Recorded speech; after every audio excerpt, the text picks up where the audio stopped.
Siguro naman may mga pagkakabalang ka na ba para hindi mo hilingin lumabas, di ba? Ngayon kasi sa mga tumatak na sa'kin talaga. Dati kasi parang vitamins okey na yan. Ngayon doble ingat ka na, doble, triple ingat. Another thing, isa na sa kalusugan is yung sa kapahamakan. Nag-bike kasi ako. So, for health reasons, nag-bike ako kasi mabigat na ako. Lumaki ako nagkakapang din. Kaya, naghanap ako ng way para makapag-reduce. So, siyempre, nag-ingat ako nag-bike. Helmet ako. Slow lang yung pagpapatakbo ko. Hindi ako parang may hinahabol na magnanakaw. Ano lang, chill lang na biyahe. Kumbaga, tapos hindi ako masyadong nagmamalayo na lugar. Kasi baka di ko kayanin, kasi mabigat nga ako. Baka di ako makauwi. Tapos, hindi na ako mabiyahe ng ulan. Kasi oras na tamaan ka ng lagnat, sipon, baka mahirapan ka makarecover kasi nakasababay sa, alam mo na, sa pandemic. Pag nagkasakit na kasi ng isang sintomas doon, pwede ka nang gawing PUI.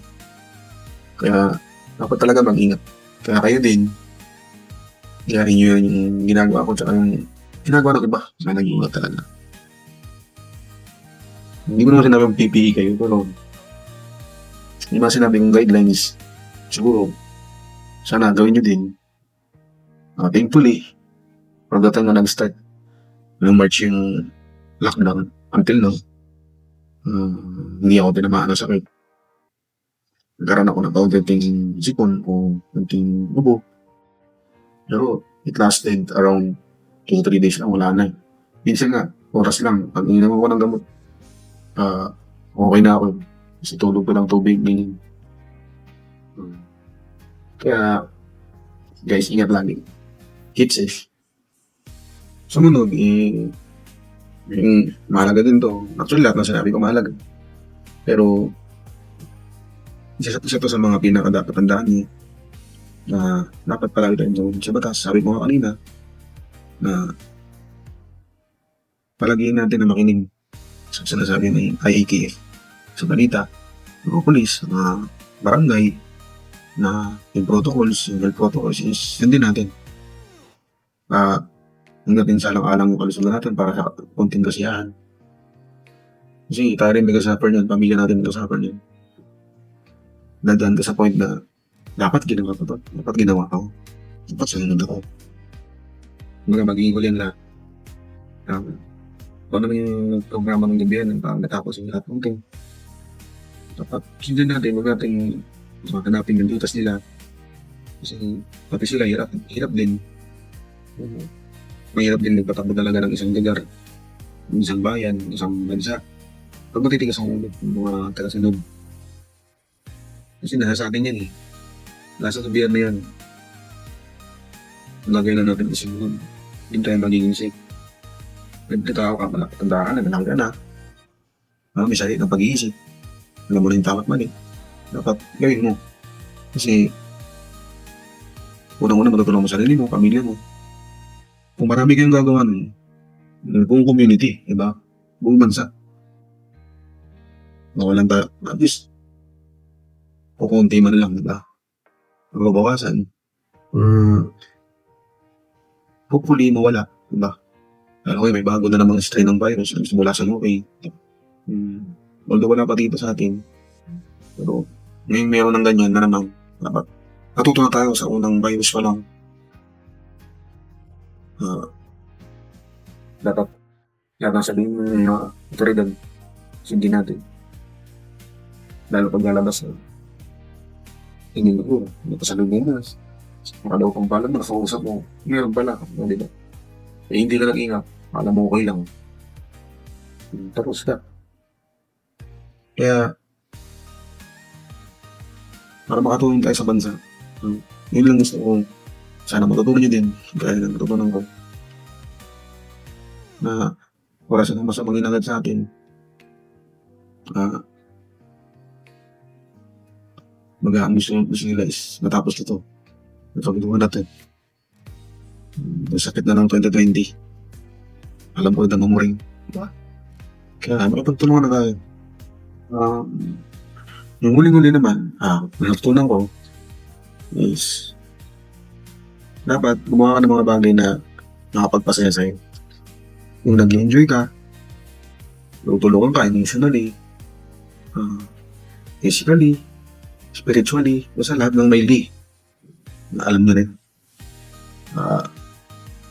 Makinig ka sa music, gumawa ka ng music, maglaro ka, mag-compose ka ng kanta, nanood ka ng TV, ng Netflix, mag-YouTube ka, mag-vlog ka, at kung ano pa. Marami tayong pwedeng gawin. Na alam ko, meron doon isa. Sa 10 bagay na gusto mong gawin, may isa doon na kayang gawin. Na nasabi, no excuses na pwede mong gawin. Hindi tayo mawala ng dahilan sa buhay natin. Kasi ito, kasi ganyan, kasi ganito. Diba? Pero, at the end of the day, tinatamad ka lang. Ako marami akong binalak gawin itong pandemic. Sa parang taon, ang daming gustong gawin. Sobrang dami ko naisip. Pero may dalawang bagay na pumasok sa isip ko. Kung may benefit ba ito sa akin, sa pamilya ko, kung mag-i-enjoy ako at magiging masaya ako sa output. Tsaka kung output, kung paano kong ginagawa ito, magiging masaya ba ako doon? Kaya, pinasok ko tong biking plus vlogging. To cut the story short, mahilig talaga mag-bike ni Papa. Tapos mahilig din ako magkuha ng video, picture. Hindi ako magaling sa photography or videography. Mahilig lang mag-document. Alam niyo, ganun. Video lang, ganun. Kasi gusto kong ma-preserve yung memory ng isang masayang moment sa may mga mahal sa buhay. Para gusto kong panoorin, gusto kong alalahanin, nandiyan lang siya. Kung sa mga friends ko sa Facebook, mahilig ko mag-upload, alam niyo yun. Ada mga video, meron ako niyan sa Facebook, marami ako. Kasi naniniwala ako sa yung mga pwedeng balikan, yung mga throwback ngayon. Mahilig ako doon. Pag may memory nga ako sa Facebook, binabawas ko talaga. Kasi, alam ko yung mga moments na yun, hindi ko na mauulit pa. Hindi mo na mababalikan yung nangyari. Split second na yun.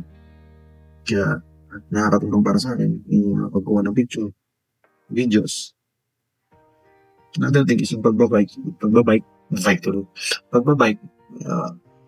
gusto ko, binalikan ko siya kasi hilig ko siya before. Kasi unang-una, health reasons, diba? Tapos, ease of use din, since wala pa akong motor. Magayan muna, yun pa lang ang kaya ng budget. Ngayon, pinagsabay ko siya. Yun yung dalawang bagay na hindi ko pinasisiyan gawin. Kasi, I know, for a fact na eventually, magbubunga lahat ng to. Kasama kayo. Kung gusto masuporta, maraming salamat sa inyo. Nabibigyan ako ng motivation lalo na nakikita ko nagugulo yung channel ko. Kaya yun, gusto ko rin ituro sa inyo o iparealize sa inyo na gawin nyo lang mga bagay na nakapagpasaya sa inyo. Malilibang kayo. Mas saglit na panahon is makakalimutan yung itong nangyayari sa mundo. Na matutulungan kayo na makalimot kahit paano, mag-enjoy, ng alamin kung ano pang meron kayo, may ano pang kakayahan kayo. Na may talent ka, diba? Kaya, don't give up. Kaya natin to, sumasama tayo. Balay mo next na mga panahon is magkita-kita tayo. Hindi sa pinakapalangoy mukha ko, pero makapagkaga mukha ko. If nakita niyo ako, nag-bike mo, kasulubong mo ako. Tawagin niyo ako, Kuya Sir. Sabihin niyo lang ganun. Picture tayo. Pero walang touching na. Masaya ako dun. Si-cherish ko yun. Di ako titigil hanggat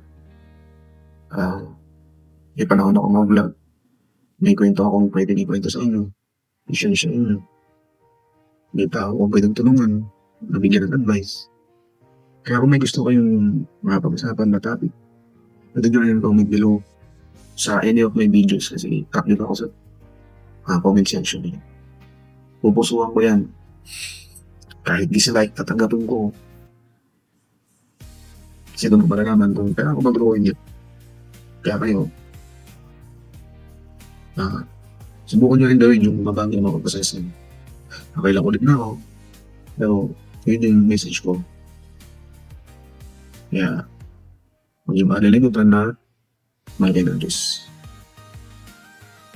Tapusin natin to. Hinatok na ako. Kung ma-enjoy nyo yun, may na-realize din kayo katulad ko. Na kahit paano, may itunan kayo sa sinabi ko. Na nakarelate kayo. Like, share, and subscribe lang. Guys, makakatulong na sa akin. Maraming salamat. At maging prosperous sana at ligtas yung 2021 natin.